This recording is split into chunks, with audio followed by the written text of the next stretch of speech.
नमस्कार प्रेक्षकांनो, युनिक मराठी चॅनलवरती आपणा सर्वांचे स्वागत आहे। आज आपण बघणार आहोत सन मराठीवरील इन्स्पेक्टर मंजू या मालिकेतील मंजू या अभिनेत्रीचा जीवन प्रवास जाणून घेणार आहोत। मंजूचे खरे नाव आहे मोनिका राठी। मोनिकाचा जन्म 16 एप्रिल रोजी झाला। मोनिकाच्या वडिलांचे नाव संजय राठी आहे। ते एक यशस्वी उद्योजक म्हणून काम करतात। राठी वडेवाले नावाने त्यांचा वडा मिरजमध्ये सुप्रसिद्ध आहे। तसेच मोनिकाच्या आईचे नाव वसुधा राठी आहे। मोनिकाला एक मोठा भाऊ सुद्धा आहे, त्याचं नाव योगेश राठी आहे। 2020 साली आलेल्या हरिहरमनच्या या ॲडमध्ये त्या आपल्याला सगळ्यांना दिसल्या होत्या।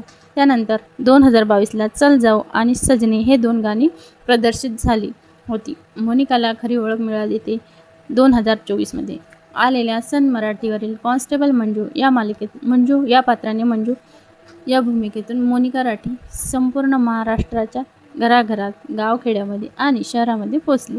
मोनिकाच्या आईचे एक स्वप्न होते की माझ्या मोनिकाने एकदा तरी टीव्हीवर दिसावं आणि ती इच्छा मोनिकाने पूर्ण केली। खूप कमी लोकांना माहीत आहे की मोनिका विवाहित आहे। मोनिकाने आपली लग्नगाठ 6 नोव्हेंबर 2022 रोजी प्रतीक जोशी याच्याशी बांधली। मोनिका सोशल मीडियावर प्रचंड ॲक्टिव्ह असतात। अशी सौंदर्याची खाण असलेली आहे आपली मंजू। व्हिडिओ आवडला असेल तर चॅनलला सबस्क्राईब करायला विसरू नका। धन्यवाद।